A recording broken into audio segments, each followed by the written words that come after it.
we're just really happy for our team, fighting all year and having a chance to not check scores and just take care of business, win a couple games this weekend. And, uh, obviously we knew tonight that if Tennessee lost a game, that if we won one more, we win it. And it was a great game, really was. It started out, it looked like it was going to get a little bit crazy. They got a big 2-out hit in the first and took the lead. And got to give credit to Bolden, though. He really settled in and gave us a couple, I think that's 4 innings, and held down a pretty good lineup, a powerful lineup. And just what a great job by our bullpen.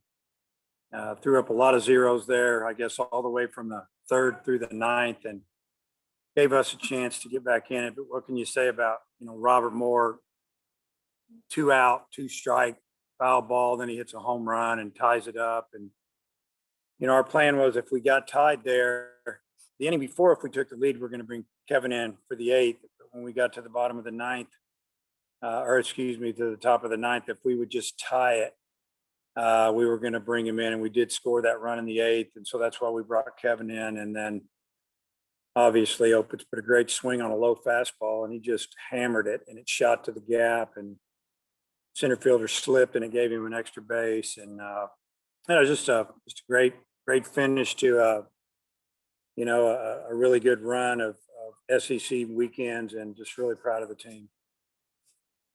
Hutch? Yeah, Dave, could you go into the decision to pinch hit with Welch there, and also what did you think of his at bat? I thought he had a great at bat. He took a couple pitches and got ahead 2-0, and then I think it went to 3-0. And honestly, I was saying I probably ought to just give him the green light, give him the hit sign. He looked at me, and I didn't give it to him. And then he threw a good strike. I don't know if it was down the middle or away, and I was kind of frustrated with myself for not letting him swing. And then he fouls off a pitch, and it goes to 3-2. And I didn't know if they were really going to go after him there. I thought they might come with a slider down and away, try to get him to chase, because they had a base open. Obviously, his run didn't meet a whole lot, and they threw a fastball down the middle away, and he didn't try to pull. He stayed on and hammered it at right center, obviously. And right when it left the bat, we knew the game was over. Just a great at bat. And then also, what did you think of the job Monk did after coming in when he did and settling and giving, I think, 3 innings? He did a great job. Honestly, we were going to send him back out possibly until we scored, but he came and he told us he was kind of done. And, 3 innings for him is probably about what he does, 40 pitches, and he was really good while he was out there. And I know we struck out a lot of their guys the second half of that game, and that's always good on a wet field and late at night like that, because it's hard to field and ball slips. And but he was as good as he's been. Nate? Yeah, Dave, any early diagnosis on Paulette and just his injury and what his We future? don't know yet. At first it didn't look real good. We feel a little bit better about it now since it's been looked at just a little bit, but we won't know anything until probably Monday. Get it looked at, maybe tomorrow. We'll see how quick we can get him in to get an MRI or whatever we need. But I think it's feeling a little bit better from what I was just told a little while ago. And just following up on Monk, just to be thrown in, with really no preparation, just on that aspect, what do you feel about his performance? You talking about Monk? Yeah, I mean, coming in with an injured, having to come in with an injury.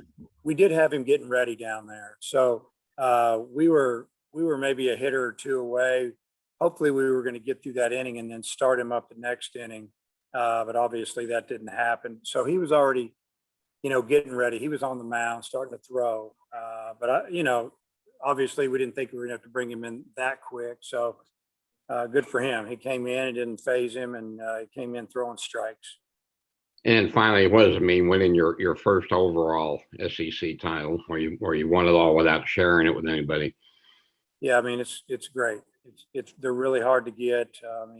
So many things have to happen over a 30-game season to have that opportunity. And we've just played really well every weekend. Some better than others, but always just enough. And we put together some really good really good ball games to clinch series. And, I even told the coaches a minute ago, I said, you remember the very first SEC game of the year this year? I think we got beat 16-2. And, that one got away from us, but we didn't let it phase us. And just excited for everybody involved with the baseball program right now. Thank you. Andrew Ellis. Hey, Coach, Goodhart was having a little bit of some struggles over the last few games, and there in Leftwich's first inning, he really made him work and ended up getting a base hit. It didn't result in a run, but how good was it to see him come through there? And you think that's something that could maybe get him going a little bit? Yeah, that was a really big at bat because, we all know how good Leftwich is. I mean, he's a big time pro prospect, and just the way he got out our first two hitters that inning, I think. And then, Goodhart just fought him and 7-8 pitches. And then he finally decided to try to go with a breaking ball. He left it up, but he singled up the middle. That was a big time at bat. Really good to see. And I was happy for Matt because he was really frustrated. I haven't seen him that frustrated in a long time. And just going back to Welch, have you ever had a weapon like that off the bench, a guy who's, not playing every day, but he's batting 400 and the sample size is getting pretty big? I mean, just what can you say about the work he's done and kind of embracing his role? At this level, I guess it's rare to have a guy like that because you're going to play him all the time. Charlie's a guy that, he's a catcher. He's trying to play a little first. He's a hitter is what he is. And, Goodhart's been our DH, and, Charlie's gotten in. Whenever he gets in, he seems to get a couple of hits. And face left-handed pitching early in the season, he seemed like he hit a home run about every other bat against him. And but I'd say no, because usually if you have a guy that hits like that and not playing all the time, he's probably upset. And Charlie's been a really good teammate. Really proud of him, the way he's taken it, and he's happy to be a part of this team and contribute. And also the Robert Moore home run. I mean, he was another guy that, was kind of struggling a little bit, but, that one got out, pretty easily. What'd you see on that one? I see that I think he kind of shocked him when he hit it. I mean, he was down 1-2 before he knew it, fouled off a pitch or two, took a pitch, and then bang, I think he hit a cutter. I don't know what it was. I don't know if it was a true fastball, kind of down the middle in, and he clubbed it. And we knew right when left the bat, the game was tied. And, Robert's done a tremendous job of coming through in the clutch for us this year, and I don't know, just a big time swing from a guy that wants to be in the middle of it. Tom. I think we have this calculated as your 12th win when you trailed by 3 or more runs. Just maybe how appropriate was it that this is the same kind of way you've been winning games all year? Yeah, I mean, it seems like we're behind a lot, maybe 75% of the time. The other team seems to score first. It doesn't seem to phase us too much. You've got to have some good bullpen guys that to hold them down and give us a chance to work our way back in if it doesn't go good. And obviously the bullpen saved us again today. But really Bolden did a nice job getting us to the 5th inning, and then we turned it over to the pen and they did it. It's after midnight. I'm wondering how you might celebrate this one tonight, and then who you might start as your pitcher tomorrow. Yeah, I'm gonna celebrate this one by going home, going to bed, and then my pitcher tomorrow that'll start will be Wiggins. And you might see a few different guys in the lineup as well. Thanks. Bob. Dave, I guess you and Vandy from 2013 or something like that are the only SEC teams to win 10, go 10-0 in series. What do you think of that? Yeah, I mean, obviously it's very hard to do. It's only been done a couple of times since the league has grown, and you don't expect it. You just expect that maybe one weekend's not going to go your way. We always talk to our guys in the fall about league play and how tough it is. And, the new guys, they probably don't believe it until they see it. Older guys try to tell them that it's a grind and it's hard to win. And we always tell them, hey, if you're having a bad weekend, don't get swept. If you have a chance to sweep, find a way to win that third game, because it's really hard to do, and win every series you can when you get the opportunity. And I think our guys, they did a great job this year, obviously. one more game and we can move on to the tournament. But what an accomplishment by this team. Does Cops get tomorrow off? Yeah, he may get more than tomorrow off. So we'll discuss that later. Okay, thanks, Dave. Congrats. Matt, Hey, it had been 17 years since your last SEC championship. You won a few in your early years of your career.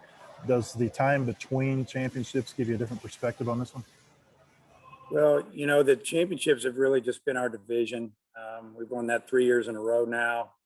But winning the overall, I mean, we tied with Georgia in 2004. That's when there were 12 teams in the league. We were picked 11th overall. We were picked 6th in the West.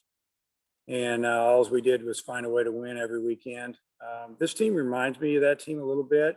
This team's probably a little bit more talented, obviously, but it's got the same grit and they just kind of show up and get it done. But yeah, the perspective would be that it's really hard. And if you look around, it's pretty spread out. Florida got them a few and Vandy got them a few, but other than that, it's been spread out pretty good because the league is so good. I saw after you shook hands with Sully, you turned around, took your hat off, tipped it to the crowd. What was going through your mind at that moment? Just thanking him for showing up and being loud. I mean, we hadn't experienced what we experienced tonight and last night, for really a couple of years. And it was fun. Even, Kevin O'Sullivan and I were talking before the game. He said, man, your crowd was awesome last night. And I said, yeah, that's the best it's been since 19. And I said, you're probably going to get more of it tonight and probably more. And they were. And then you may have touched on this, and I'm sorry if you did, but to win a championship in the year of COVID and all the issues that have come along with that, I wonder how meaningful was that to you?